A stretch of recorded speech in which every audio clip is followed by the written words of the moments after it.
आज हम एक ऐसी कहानी की बात करेंगे जो शायद हम सब ने कहीं न कहीं सुनी जरूर होगी। ये कहानी है परिवार की, रिश्तों की समझ की और उस कड़वी सच्चाई की जो अक्सर मुश्किल वक्त में ही सामने आती है। तो चलिए इस कहानी की गहराइयों में उतरते हैं। आखिर ये अपना घर है या कोई धर्मशाला? कहानी का सारा तनाव, सारी फ्रस्ट्रेशन बस इसी एक सवाल में छिपी है। ये सवाल है कहानी की बहू का, जो घर की तंगहाली और रोज रोज के मेहमानों से तंग आ चुकी थी। तो कहानी का पहला हिस्सा शुरू होता है घर के अंदर की कलह से। यहीं से हमें उस झगड़े की जड़ का पता चलता है जो इस परिवार को अंदर ही अंदर खोखला कर रहा था। अब इस झगड़े के सेंटर में है 3 लोग। एक तरफ है बहू, जो कम आमदनी में घर चलाने की हर मुमकिन कोशिश कर रही है।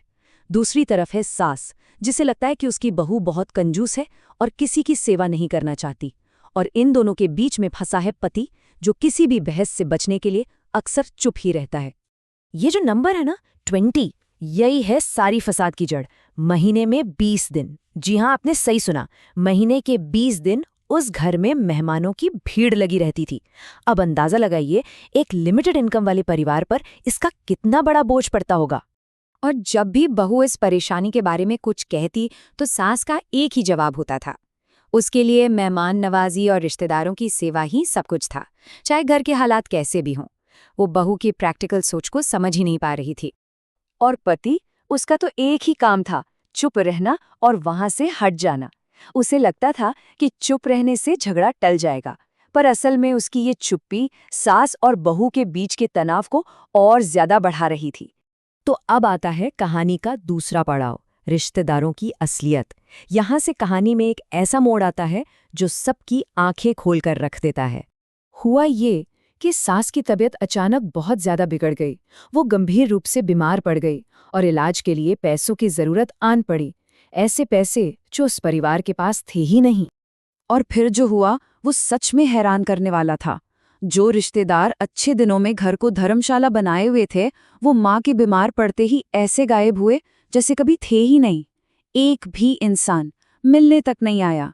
एक कड़वी सच्चाई सामने आ रही थी। बात सिर्फ पैसों की मदद न करने की नहीं थी। उन ढेरों रिश्तेदारों में से किसी एक ने भी फोन करके हालचाल तक नहीं पूछा। सोचिए, जिन लोगों के लिए सास ने हमेशा दरवाजे खुले रखे, उन्होंने ही सबसे पहले मुंह फेर लिया। अब आता है कहानी का तीसरा और सबसे अहम हिस्सा, बहू का बलिदान। वो बहू जिसे हमेशा गलत समझा गया, अब उसी का असली रूप सामने आने वाला था। घर की हालत बहुत खराब थी। रिश्तेदारों ने साथ छोड़ दिया था और इलाज के लिए पैसे थे नहीं। परिवार बिल्कुल बेबस महसूस कर रहा था। और ऐसे मुश्किल समय में कौन आगे आया? वही बहू। उसने एक ऐसी चीज दांव पर लगा दी जो उसने अपने बच्चे के भविष्य के लिए बचाकर रखी थी, अपने मायके की जमीन। बहू ने कहा कि माँ जी की सेहत से बढ़कर कुछ नहीं, मतलब चाहे कितने भी मनमुटाव रहे हों, उसके दिल में सास के लिए सच्ची फिक्र थी। और जानते हैं सबसे जरूरी बात क्या थी? कमरे में लेटी हुई सास ने ये सब कुछ अपने कानों से सुन लिया। और बस यहीं से सब कुछ बदलने वाला था। कहानी का चौथा हिस्सा है, समझ और पश्चाताप। सास ठीक तो हो गई, लेकिन अब उसे एक ऐसी सच्चाई का सामना करना था जिसने उसे अंदर तक झकझोर दिया। जिंदगी में पहली बार बेटे ने अपनी चुप्पी तोड़ी। उसने अपनी माँ को बड़े प्यार से समझाया कि जिस बहू से वो रोज लड़ती थी, मुसीबत में सिर्फ वही उसके साथ खड़ी थी और वो प्यारे रिश्तेदार कहीं नजर तक नहीं आए।